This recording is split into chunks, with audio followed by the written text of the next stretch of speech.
यह कहानी उन अनगिनत युवाओं की है जो जीवन में हर दिन जी जान से मेहनत करते हैं। खेत में, किताबों के बीच, मशीनों के नीचे, समाज की उम्मीदों के तले। वे थकते नहीं, रुकते नहीं, फिर भी बार बार असफलता का मुंह देखते हैं। कोई कहता है भाग्य नहीं साथ दे रहा, कोई कहता है काबिलियत नहीं है, लेकिन सच्चाई इन सबसे कहीं गहरी होती है। यह कहानी अर्जुन की है, एक किसान पुत्र जिसकी हथेलियां मेहनत की लकीरों से भरी हैं, लेकिन जिसका भविष्य बार बार अधूरा रह जाता है। यह कहानी विवेक की भी है, एक पढ़ाकू युवक जिसने 4 साल तक किताबों से लड़ाई की, परीक्षा दर परीक्षा दी, लेकिन हर बार परिणाम उसकी उम्मीदों से पीछे रहा। 2 अलग रास्तों से चलने वाले ये 2 युवक जब एक मोड़ पर मिलते हैं तो वे समझते हैं कि असली सफलता सिर्फ मंजिल पाने में नहीं बल्कि रास्ता पहचानने में है। वे जान जाते हैं कि अंधी मेहनत कभी कभी हमें सिर्फ थकावट देती है, लेकिन यदि मेहनत दिशा, सोच और समझ से जुड़ जाए तो वह एक आंदोलन बन जाती है। मेहनत बहुत करते हैं लेकिन सफलता नहीं मिलती। यह कोई शिकायत नहीं बल्कि एक यात्रा है, उस परिवर्तन की यात्रा जो भीतर से शुरू होती है। यह कहानी बताती है कि सफलता का चेहरा हमेशा नौकरी, पैसा या पद नहीं होता। कभी कभी वह एक बच्चे की मुस्कान या एक बीज का अंकुर बनकर सामने आती है। यह सिर्फ कहानी नहीं है, यह एक दर्पण है जिसमें हर संघर्षशील व्यक्ति खुद को देख सकता है। यह कहानी हर उस इंसान के लिए है जो थक कर बैठा है लेकिन अब भी भीतर कहीं उम्मीद की लौ आती है। यह कहानी कहती है तुम अकेले नहीं हो, चलो साथ चलते हैं। अर्जुन का जीवन बीते 5 वर्षों से सिर्फ एक दिशा में चला था, मेहनत, परिश्रम, संघर्ष। सुबह उठकर खेत जाना, दिन भर मिट्टी में शरीर को गलाना और रात को वही टूटी हुई चारपाई पर गिरकर सो जाना। वह कभी देर तक शिकायत नहीं करता था, पर अब आज जैसे सब्र की रेखा टूटने के करीब थी। वह एकटक खेत को देख रहा था जहां फसलें अधपकी खड़ी थीं, न भरपूर न नाकाम, जैसे उसका जीवन अधूरा। उसके हाथों में पिता की पुरानी डायरी थी, कवर मिट्टी से सना हुआ था, कुछ पन्ने हल्के फटे हुए, लेकिन अक्षर अब भी उतने ही जीवंत थे जैसे किसी ने अभी अभी लिखे हों। अर्जुन ने धीरे से पहला पन्ना खोला जहां लिखा था, मेहनत सिर्फ तब तक सार्थक है जब वह सही दिशा में हो, नहीं तो यह किसी नाविक की तरह है जो बिना नक्शे के समंदर में चल पड़ा हो। उसकी आंखें ठहर गईं। उसने कई बार यह पंक्ति पढ़ी थी, पर आज जैसे वह भीतर तक उतर गई हो। क्या मैं भी वही कर रहा हूँ? अर्जुन ने खुद से पूछा। उसके जीवन का यह प्रश्न नया नहीं था, पर आज की रात उसका स्वर कुछ अलग था। थका हुआ नहीं, तलाश करता हुआ। घर लौटते हुए रास्ता और भी सुनसान लगा। हर घर में चूल्हा जल रहा था, लेकिन अर्जुन के घर में एक दिया तक मंद पड़ गया था। माँ खाट पर बैठी थी, बर्तन मांजते हुए। अर्जुन चुपचाप पास आकर बैठ गया। खाना गर्म है, माँ ने कहा, खा ले बेटा। माँ, अर्जुन की आवाज धीमी थी। क्या तूने कभी सोचा कि मैं इतना कुछ करता हूँ फिर भी कुछ क्यों नहीं बदलता? माँ ने पल भर को कुछ नहीं कहा। वह जानती थी कि यह प्रश्न सिर्फ शब्द नहीं है, यह उसका बेटे का बोझ था जो वह उतारना चाहता था। बेटा, माँ ने धीरे से कहा, एक बात बता, तूने आज तक सिर्फ मेहनत की, पर क्या कभी ठहर कर यह सोचा कि तू कर क्या रहा है? तू बोता है, तू काटता है, लेकिन क्या तूने देखा कि मिट्टी बदल चुकी है, मौसम बदल चुके हैं? क्या तूने तरीका बदला? अर्जुन चुप था। वह समझ रहा था कि माँ उसे कोई साधारण जवाब नहीं दे रही, बल्कि एक आईना थमा रही है। बाबा की डायरी में लिखा है, अर्जुन ने धीमे स्वर में कहा, कि बिना दिशा के मेहनत खोखली होती है। माँ ने सिर हिलाया। तब तू क्यों नहीं खोजता उस दिशा को? उस रात अर्जुन जल्दी नहीं सोया। चांदनी खिड़की से छनकर उसकी किताबों पर गिर रही थी। किताबें जो उसने गांव के स्कूल से उधार ली थी, खेती के नए तरीकों पर, सफल किसानों की जीवनियां और आत्मनिर्भर बनने की कहानियां। वह उन्हें सालों से देखता था, पर आज पहली बार उसने उन्हें उठाया। वह एक नई शुरुआत की ओर बढ़ रहा था। अनजाने में ही सुबह कुछ अलग थी। सूरज जैसे पहली बार अर्जुन के चेहरे पर मुस्कुराया हो। उसने खेतों में जाना बंद नहीं किया, पर अब हर काम के साथ एक सवाल जोड़ा, क्या यह सबसे अच्छा तरीका है? वह अब सिर्फ मेहनत नहीं कर रहा था, वह सीख रहा था, देख रहा था, समझ रहा था। गांव के जिन बुजुर्गों को लोग पुराना कहकर टाल देते थे, अर्जुन अब उनके पास बैठता, उनसे सवाल करता। जो नकारा जाता था, अर्जुन उसे पकड़कर समझने की कोशिश करता। कभी कभी गांव के लोग उसे पागल कहते, इतना सोचना क्या जरूरी है, बस काम कर जैसा सब करते हैं। पर अर्जुन अब सबकी तरह नहीं बनना चाहता था। वह जान चुका था कि भीड़ की दिशा हमेशा मंजिल की ओर नहीं होती।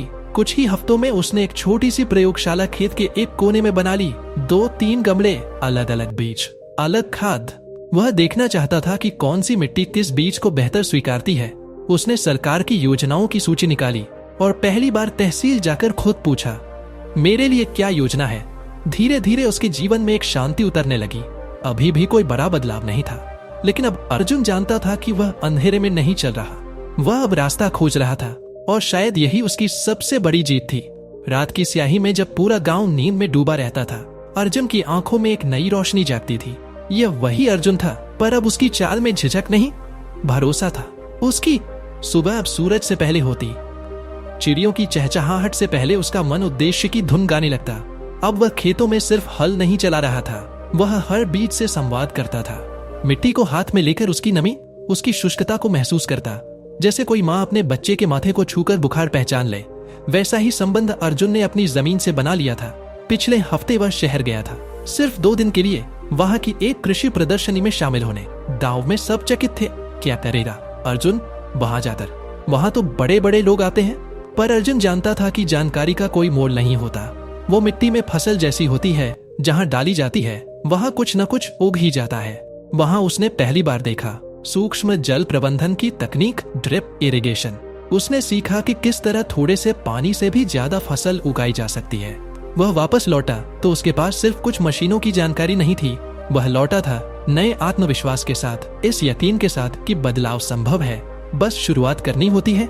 गांव के लोग पहले हंसे, ये तो अब अंग्रेजी खेती करेगा, किसी ने मजाक में कहा, लेकिन अर्जुन को फर्क नहीं पड़ा।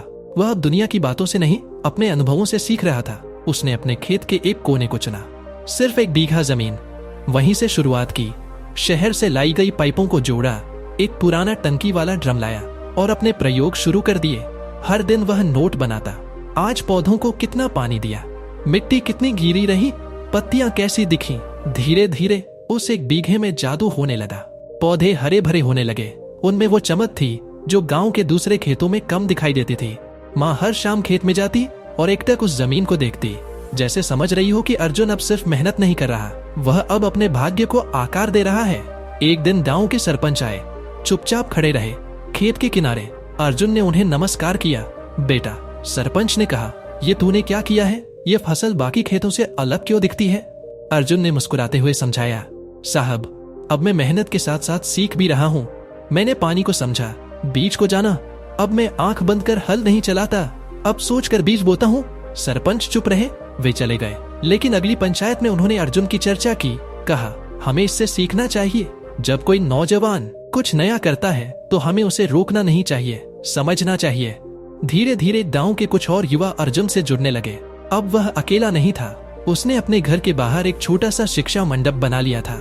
वहां बैठकर वह अपने अनुभव बांटता, किताबों की बातें बताता और सबसे ज्यादा सबको यह समझाने की कोशिश करता कि मेहनत तब तक अधूरी है जब तक हम उसमें ज्ञान और दिशा न जोड़ें। एक शाम अर्जुन अपने पुराने दोस्तों रमेश और महेंद्र के साथ बैठा था। यार, रमेश बोला, तू तो बदल गया है, अब तेरे बोलने का ढंग भी अलग हो गया है। तू अब बस मेहनती नहीं, समझदार भी लग रहा है। अर्जुन हंसा और बोला, मैंने सोचना शुरू किया है, मैंने खुद से सवाल पूछना शुरू किया है। यही सबसे बड़ा परिवर्तन है। हम सब मेहनत करते हैं, पर जब तक ये नहीं जानेंगे कि मेहनत हमें कहाँ ले जा रही है, तब तक वह सिर्फ थकान देती है, परिणाम नहीं। शहर की भागती सड़कें, ट्रैफिक का शोर और उसके बीच एक छोटी सी तंग गली। वहीं एक खिड़की के पास बैठा था विवेक। उसकी आंखों के नीचे हल्के काले घेरे थे, चेहरे पर थकावट की परछाई, लेकिन किताबों पर झुकी उसकी आंखों में अब भी एक दीवानगी बाकी थी। विवेक का सपना था सरकारी अफसर बनना। वह पिछले 4 वर्षों से इस लक्ष्य के पीछे लगा था। हर साल परीक्षा देता, दिन रात किताबों में डूबा रहता, नोट्स बनाता, कोचिंग के वीडियोस देखता, पुराने प्रश्न पत्रों को रटता। लेकिन हर बार परिणाम आते और उसका नाम सूची में नहीं होता, बस 2 नंबर से रह गया। वह अक्सर खुद से कहता, फिर अगले दिन फिर से पढ़ाई शुरू कर देता। लेकिन भीतर एक आवाज धीरे धीरे उगने लगी थी, क्या मैं सही रास्ते पर हूँ? किराए का छोटा सा कमरा था, दीवारों पर नक्शे, ग्राफ और मोटिवेशनल कोट्स चिपके हुए थे।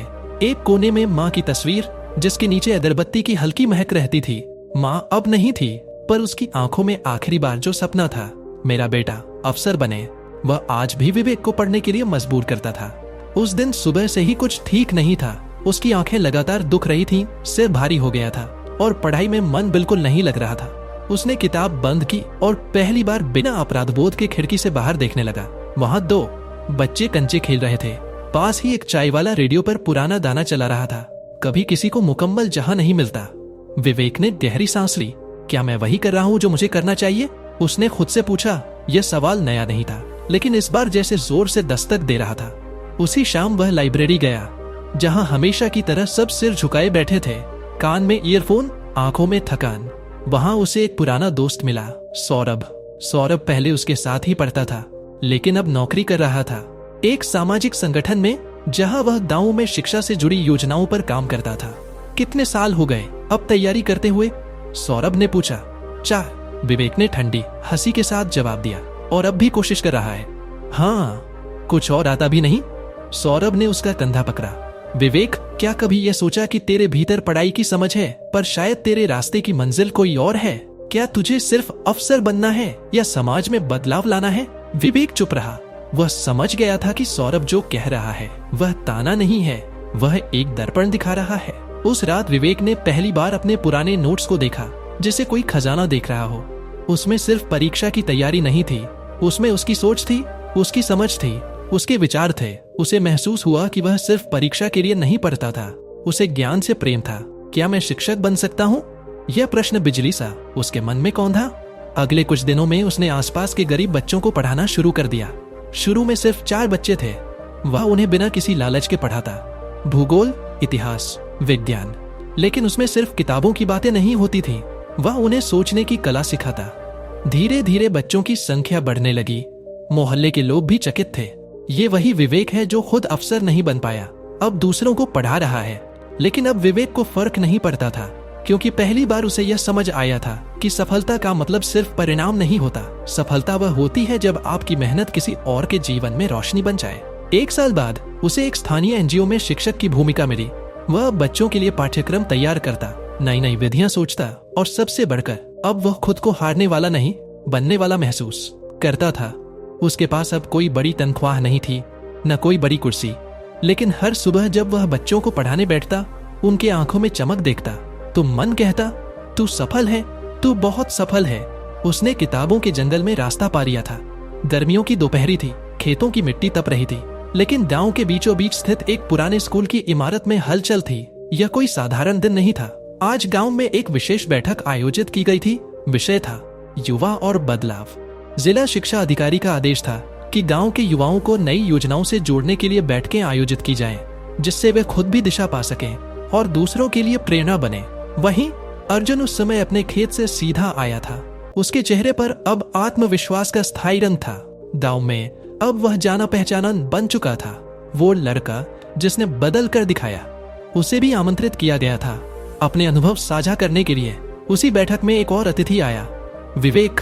अब वह एक नवनियुक्त शिक्षक था, जिसे विशेष रूप से गांव के प्रतिभावान बच्चों के लिए भेजा गया था। दोनों की आंखें पहली बार मिली और दोनों को यह महसूस हुआ कि वे एक जैसे हैं। संघर्ष से भरे लेकिन समझ से चमकते हुए बैठक की शुरुआत हुई। पहले अधिकारियों ने योजनाओं की लंबी चौड़ी बातें की, लेकिन लोगों के चेहरे खाली थे। वही पुराने शब्द, वही ढिसे पिटे वादे। फिर मंच पर बुलाया गया अर्जुन को। अर्जुन ने माइक पकड़ा, लेकिन उसके शब्द भाषण जैसे नहीं थे, वे तो जैसे सीधे लोगों के दिल से निकले। भाइयों और बहनों, वह बोला, मैं भी वही था जो आप हैं। खेत में काम करता था, पसीना बहाता था, लेकिन परिणाम कुछ नहीं आता था। फिर एक दिन मैंने सिर्फ मेहनत नहीं की, मैंने सोचना शुरू किया। मैंने सीखा कि मेहनत को दिशा चाहिए और दिशा को समझ। पूरा हाल चुप था। मैंने सरकार की योजनाओं को समझा, नई तकनीकें अपनाई, और आज जो मैं हूँ वह इसलिए हूँ क्योंकि मैंने बदलाव को डर की तरह नहीं, अवसर की तरह देखा। फिर बुलाया गया विवेक को। उसने अपनी कहानी बताई, कैसे उसने वर्षों तक पढ़ाई की, हर बार हार का सामना किया, लेकिन अंत में अपने भीतर झांक कर जाना कि शायद उसकी सफलता किसी परीक्षा में नहीं, बल्कि शिक्षा को जीने में है।